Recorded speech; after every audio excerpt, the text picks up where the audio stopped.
आपदाग्रस्त क्षेत्र की सुरक्षा के लिए किए जा रहे निर्माण कार्य को लेकर सीमांत वासियों ने जताया सरकार का आभार।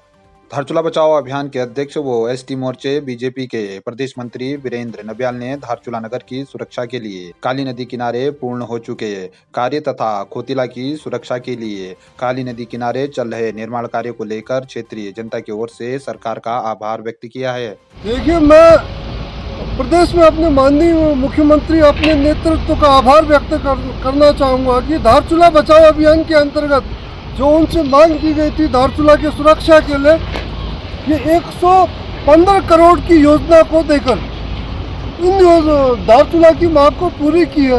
आप देख सकते हैं ये तटबंध बन रहा है, यहाँ खोतिला से लेकर धारचूला डुम्पानी तक जिस मजबूती से तटबंध बन रहा है भाजपा सरकार में माननीय नरेंद्र मोदी के निर्देशन पर मुख्यमंत्री अपने धामी जी के सानिध्य में, तो बहुत अच्छा काम हो रहा है। यहाँ की जनता काफ़ी खुश है, काम अच्छा हो रहा है और मैं तहे दिल से अपने क्षेत्र समस्त ब्यास घाटी की ओर से भी आभार व्यक्त करना चाहता हूँ और अपने क्षेत्र की जनता खोतिला की जनता की ओर से भी आभार व्यक्त करूँगा और साथ ही यहाँ के शासन प्रशासन का जो जितना अच्छा सहयोग है उनके लिए भी मैं धन्यवाद ज्ञापन करूँगा।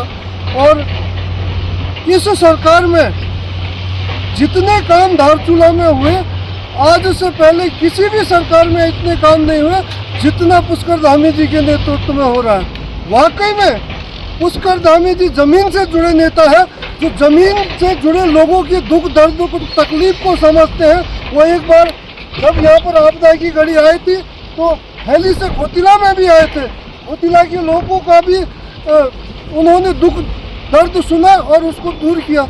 आज पूरे प्रदेश में जिस प्रकार से मोदी जी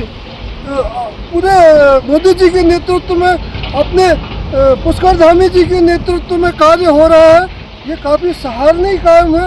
ऐसा काम किसी भी सरकार को देखने को नहीं मिला, किसी भी पुष्कर धामी जी ने किया। इसके लिए पुष्कर धामी जी को तहे दिल से आभार है, धन्यवाद है। जय श्री राम। यूथ कांग्रेस के जिला अध्यक्ष ने क्षेत्र की समस्याओं के समाधान के लिए एसडीएम को सौंपा ज्ञापन। तहसील मुख्यालय मुंशियारी पहुंचे यूथ कांग्रेस के जिला अध्यक्ष विक्रम दानू ने उप जिलाधिकारी मंजीत सिंह को ज्ञापन देकर विभिन्न समस्याओं के निराकरण करने की मांग की। यूथ कांग्रेस के जिला अध्यक्ष विक्रम दानू ने बताया कि धारखेत से तोमिक पीएमजीएसवाई मोटर मार्ग निर्माण कार्य में प्रभावित गरीब किसानों की कृषि योग्य भूमि का मुआवजा दिए जाने, मतकोट से जोलढुंगा मोटर मार्ग में बने गड्ढों को भरने एवं नाली बनाकर मोटर मार्ग ठीक करने की मांग की गई है। उन्होंने बताया कि उप जिलाधिकारी के द्वारा संबंधित अधिकारियों को निर्देशित करते हुए शीघ्र समाधान का भरोसा दिया गया है। बीआरओ ने 1 महीने पूर्व खोल दी आदि कैलाश सड़क, 2 मई से इनर लाइन परमिट होगा जारी। बीआरओ 65 आरसीसी ग्रेप के अधिकारियों और कर्मचारियों ने विषम परिस्थितियों में कार्य करते हुए कुटी से जोलिंगकोंग की 16 किलोमीटर सड़क से बर्फ हटाकर वाहनों की आवाजाही के लिए खोल दी है। गुंजी से कुटी 20 किलोमीटर की सड़क से बर्फ 1 महीने पूर्व ही हटाकर वाहनों की आवाजाही के लिए खोल दी गई थी। कुटी से जोलिंगकोंग की 16 किलोमीटर सड़क में 10 फुट से अधिक बर्फ होने से सड़क बंद थी। 65 आरसीसी ग्रेप ने 2 सप्ताह में विषम परिस्थितियों और बर्फबारी के बीच सड़क को खोल दी है। बंद मार्ग खुल जाने से सुरक्षा कर्मियों, केएमवीएन कर्मियों सहित यात्रियों को आवाजाही में राहत मिल पाएगी। व्यास घाटी में आदि कैलाश और ओम पर्वत धार्मिक स्थल तक की सड़क खुल जाने के कारण 2 मई से इनर लाइन परमिट जारी किया जाएगा। मंजीत सिंह एसडीएम धारचूला ने जानकारी दी। केएमवीएन द्वारा संचालित आदि कैलाश और ओम पर्वत यात्रा 13 मई से शुरू होगी। इस वर्ष 18 दल के 350 यात्री अपना पंजीकरण कर चुके हैं। यात्रा 13 मई से 30 नवंबर तक चलेगी। धन सिंह बिष्ट प्रबंधक केएमवीएन धारचूला ने जानकारी दी। तो हम लोग सभी मीडिया कर्मियों को, सरकारी अधिकारी कर्मचारियों को और विशेषकर उत्तराखंड की जनता का, जिन्होंने लोकतंत्र के इस पर्व में अपना कर्तव्य का निर्वहन करते हुए अपने मत का प्रयोग किया है, उन सबको भारतीय जनता पार्टी बधाई देती है, धन्यवाद अर्पित करती है कि आप सब लोगों ने लोकतंत्र के इस पर्व को शांतिपूर्वक देश के अंदर निभाया और अपने अपने मतदान केंद्रों में जाकर के मतदान किया। उसके लिए आप सब लोग धन्यवाद करता है। देखिए, इसमें ये 2 प्रश्न आपके अलग अलग हो गए। पहला प्रश्न जो चुनाव के बहिष्कार का है, चुनाव के बहिष्कार का मुझे लगता है कि लोकल प्रशासन की एक तरफ से पूरी नाकामी, क्योंकि जो लोग सड़क की मांग को लेकर के काफ़ी लंबे समय से प्रशासन से बार बार मिल रहे थे, लेकिन जिस तरह से प्रशासन ने इस विषय को इग्नोर किया, मुझे लगता है कि प्रशासन की लापरवाही पर, चाहे वो पीडब्ल्यूडी विभाग हो चाहे जिला प्रशासन हो, सरकार को आवश्यक कार्रवाई करनी चाहिए। दूसरा विषय, आपने मतदान कम होने के बारे में जो बोला, तो देखो मतदान का 1-8% का ऊपर नीचे है, कहीं पर ज़्यादा है कहीं पर थोड़ा कम है।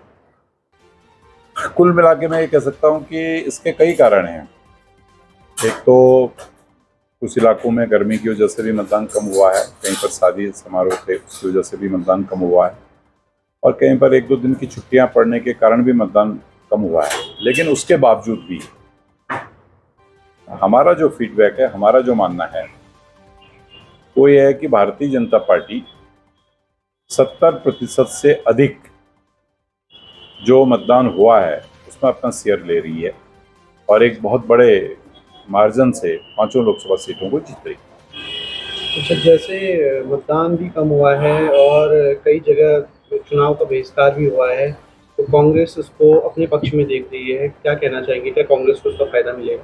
देखिए, पूरे चुनाव में जिस तरह से हम लोगों ने देखा, शुरू से टिकट से लेकर अंत तक, पहले तो कांग्रेस को जिन लोगों को चुनाव लड़ने के लिए कहा गया वो तैयारी नहीं हुए, फिर उन्होंने जिन लोगों को लड़ाया तो उसमें भी एक कंफ्यूजन क्रिएट हुआ पूरे चुनाव में, और उनके बहुत सीनियर नेताओं ने ये बयान जारी कर दिए कि हमारी पार्टी तो बहुत सुस्त है और भारतीय जनता पार्टी चुस्त है। यानी मिड इलेक्शन में ही एक तरह से कांग्रेस ने, मैं कह सकता हूँ, हथियार डाल दिए। वो तो कहीं पोलिंग बूथ्स में या जनता के बीच में न कांग्रेस का कार्यकर्ता दिखा और न कांग्रेस के नेता दिखे।